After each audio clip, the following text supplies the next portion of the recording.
suis très heureuse de recevoir Arnaud Durand, avocat au barreau de Paris. Bonjour Arnaud Durand. Bonjour Clémence. Et merci beaucoup d'être avec nous. Vous avez fait condamner finalement la Commission européenne le 17 juillet 2024. Racontez-nous. C'est pas une mince affaire puisqu'elle a commencé en 2021 avec 2089 citoyens, monsieur et madame tout le monde, on pourrait dire, qui, par mon intermédiaire, ont saisi effectivement le tribunal de l'Union européenne contre la Commission qui refusait de leur communiquer un certain nombre de documents, 66 documents, dont 13 contrats, dont 22 déclarations de conflit d'intérêts des négociateurs de ces contrats d'achat des injections ARN Covid-19. D'autres documents, des lettres, etc., dans les correspondances entre la Commission européenne et les différents ministres de la Santé au sein de l'Union européenne. Et effectivement, le 17 juillet dernier, le tribunal a annulé la décision de refus, c'est un petit peu technique, mais a Oui. annulé la décision de refus de la Commission de nous communiquer ces documents. Donc, en simple, a condamné la Commission européenne pour son manque de transparence et lui a ordonné donc de communiquer les contrats qu'on avait vus passer de façon extrêmement caviardée, avec, vous savez, plein d'informations cachées, notamment les clauses indemnitaires convenues par la Commission européenne au nom des États membres avec les laboratoires pharmaceutiques qui Hmm. fabriquaient les injections ARN messager. Oui. Le tribunal a également considéré dans sa décision que la Commission n'avait plus à cacher les noms des négociateurs de ces contrats, que c'était une donnée qui était publique et qu'il fallait pouvoir la vérifier, notamment en termes de conflit d'intérêts, y compris pour ces 2000 et notamment pour ces 2089 citoyens requérants. Donc on se dit que fort de cette décision, aujourd'hui, nous devrions tous avoir les informations de la négociation d'Ursula von der Leyen et de ses SMS, par exemple, non? Oui, absolument. Madame von der Leyen est extrêmement légaliste et s'est tout de suite pliée à la décision de justice et a respecté immédiatement la lettre de cette décision et nous a tout communiqué. J'aurais aimé pouvoir vous dire ça, Oui, évidemment. c'est ça. J'attendais Non, la la chute. Oui. commission.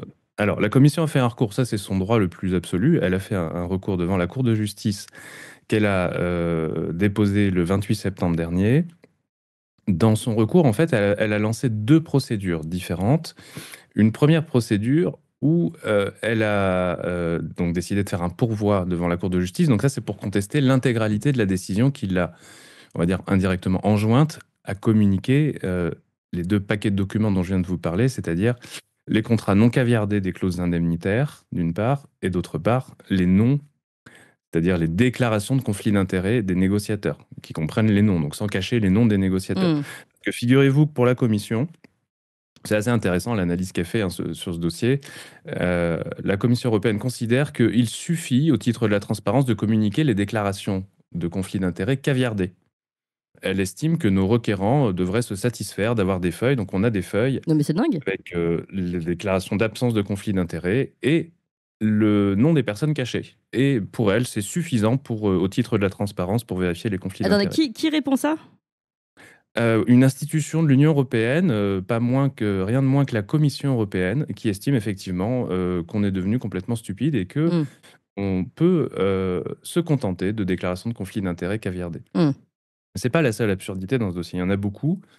Et on va, au fil de vos questions, peut-être voir effectivement qu'il y a des positions extrêmes qui sont adoptées par la Commission européenne. Elle est, Mais donc ça, c'était le recours de la Commission européenne qui dit caviarder, c'est très bien. Et on en est où alors juridiquement de cet échange, on va dire? Donc, alors justement, et ça c'est le recours pour demander l'annulation de la décision. Et donc Mhm. effectivement, dire caviarder, c'est très bien. Oui. En parallèle, elle a fait un autre recours aussi en référé pour demander à ce que cette obligation de communiquer les noms des négociateurs se soit suspendue le temps du procès. C'est-à-dire qu'elle est effrayée, la Commission européenne, par la communication de ces noms. Alors, c'est pas de l'ampleur, hein, vous imaginez bien, de la liste dont vous parliez juste Oui. avant sur Jeffrey Epstein. Mais pour la Commission, ça nécessite d'aller jusqu'à faire un référé devant la Cour de justice, devant le président de la Cour de justice de l'Union européenne, et de dire oulala, on a été enjoint par décision du 17 juillet 2024 à communiquer ces noms. S'il vous plaît, Monsieur le Président, suspendez cette décision le temps que notre pourvoi soit examiné par la Cour de justice. Oui. Alors, bon, dans le fond, on peut comprendre que si effectivement leur pourvoi finissait par être gagné, ce qui peut tout à fait arriver, Oui, c'est un peu difficile pour elle de récupérer ces noms une fois qu'elle les a bien communiqués. sûr. Donc ça, il n'y a pas de, je veux dire, il y a pas de difficulté là-dessus. Mais ce qui était plus intéressant, c'était ses arguments. La Commission européenne, institution de l'Union européenne, considère par exemple que les requérants qui demandent ces noms devant le tribunal de l'Union européenne et la Cour de justice devraient être assimilés manifestement. Et là, je ne fais que rapporter les propos de la Commission européenne dans ses écritures devant un juge, Mhm. qu'il faut comparer ça à une affaire d'une tuerie aux États-Unis où les gens estiment qu'elle n'existe ou qu'elle n'existe pas et que les réseaux sociaux, c'est terrible parce que les gens se font des opinions différentes des opinions officielles. Bon. C'est intéressant. Affaire. Attendez, parce que le parallèle est quand même très intéressant. Ils font un parallèle entre la signature de contrats de vaccination, de vaccins, et une tuerie. Absolument, L'image est assez absolument. sympathique, oui. Alors, ils ont essayé de se rattraper dans leurs dernières écritures. Là, on en est, pour vous répondre, au deuxième jeu d'écriture. Donc, c'est-à-dire que la Commission a déjà écrit 2 fois au soutien de son pourvoi, au soutien de son recours. Nous, on lui a répondu une première fois. Et donc là, la balle est dans notre camp. Pour début avril, on va lui répondre à son deuxième jeu d'écriture. Et dans son dernier jeu d'écriture, effectivement, il dit non, mais je voulais pas comparer à la tuerie, je voulais comparer à l'opinion que les gens se font sur les réseaux sociaux de la tuerie. Bon. Oui, t'as compris. Euh, moi, je me suis interrogé sur le fait de savoir si la Commission européenne était devenue un peu confusionniste parce que, franchement, il y a des arguments juridiques qui peuvent être soulevés, et ça, c'est naturel, et il faut qu'elle les soulève, c'est son droit absolu.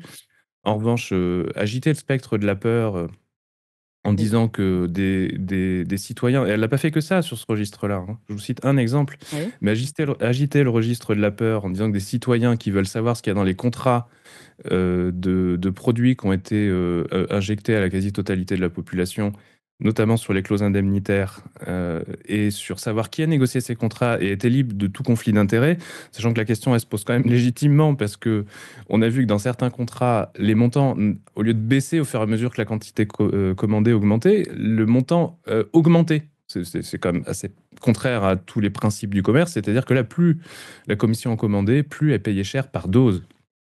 Donc il y a quand même des questions Bien sûr. légitimes qui se posent. Ouais.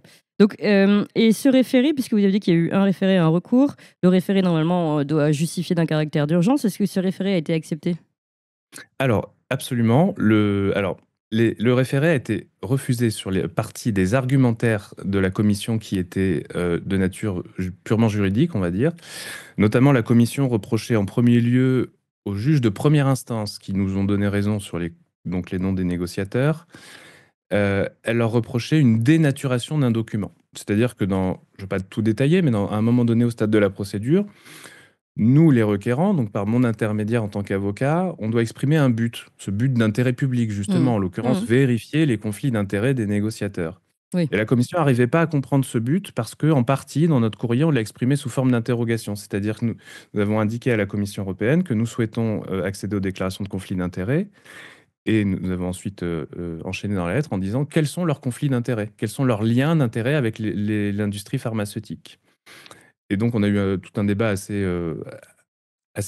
dérisoire, mais qui a pris beaucoup de place devant le tribunal, où la commission disait non, franchement, ils n'ont pas exprimé leur but d'intérêt. Et les juges leur disaient, mais on comprend pas, vous n'arrivez pas à comprendre qu'une question peut exprimer un intérêt?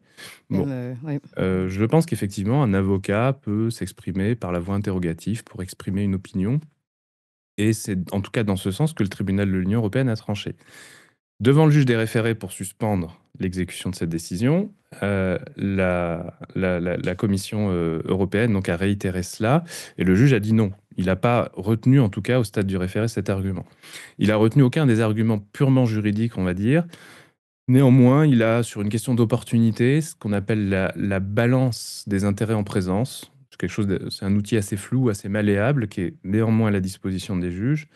Il a estimé qu'effectivement, à ce stade, il n'était pas impossible que la Cour accepte le recours de la Oui. Commission européenne. Il ne dit pas que ça va être le cas. Il Oui. Oui. dit, il doit juste, bon, à première vue, c'est pas impossible. C'est pas impossible, non pas sur les arguments purement juridiques évoqués avant, mais sur le terrain de la balance. C'est-à-dire, vous faites une balance, vous dites, bon, ça porte intérêt, ça porte atteinte aux intérêts des négociateurs parce que leur nom est divulgué. Bon, il y a ça dans la balance. Et de l'autre côté, il y a les citoyens de l'Union européenne qui veulent faire la transparence sur les conflits d'intérêts des négociateurs de ces contrats. Oui. Cette balance, elle est donc très pragmatique, elle est pas... Vous voyez bien que c'est pas un mécanisme purement juridique, c'est pas l'application automatique d'un texte.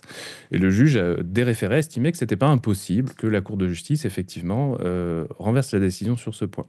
Et donc, il a été pragmatique et a dit, bon, c'est écrit dans sa décision en des termes plus juridiques, mais il a dit en simple, bon, bah, le problème, c'est que si vous communiquez les documents, la commission, effectivement, vous ne pourrez pas récupérer les noms une fois qu'ils seront Bien connus sûr, bien des sûr, oui. requérants. Voilà. Donc, Il n'y aura pas de marche arrière possible. ils ont entendu Donc, en cette l'état, partie-là du référé. voilà. En revanche, il n'a pas suspendu et la commission n'a pas demandé la suspension de l'exécution sur les clauses indemnitaires. Donc, nous, on a 13 contrats qui sont en jeu. La commission n'a pas fait de demande de suspension là-dessus, mais pour autant, pour l'instant, elle fait la sourde oreille. Et c'est là que c'est un petit peu étonnant quand même, parce qu'on est sur une institution de l'Union européenne qui viole délibérément une décision de justice. Oui. Pour l'instant, elle ne communique pas les contrats. Oui, mais est-ce qu'elle ne peut pas répondre que puisqu'il y a un recours, pour le moment, elle attend que justice soit faite jusqu'au bout? Ah bah, c'est peut-être son intention, sauf que la décision de première instance, elle est exécutoire, donc elle doit l'exécuter. Elle a le droit à un délai raisonnable pour le faire. La décision a été rendue le 17 juillet. Elle est devenue exécutoire fin septembre 2024. On est à plus de 3 mois. Si vous voulez, les délais raisonnables, en général, sur les affaires les plus simples, on considère que c'est 2 mois. Sur les affaires les plus complexes, où il faudrait reprendre, par exemple, une directive ou un texte normatif dans l'ensemble de l'Union européenne, ça peut être beaucoup plus long. Oui. Bon, sur communiquer des documents en enlevant du caviardage qui avait été ajouté... Non, mais on n'est évidemment pas très vraiment, étonné du manque de bonne volonté pour Évidemment. effacer un effacement, entre guillemets, pour revenir sur les documents d'origine. Juste une dernière question, Arnaud Durand.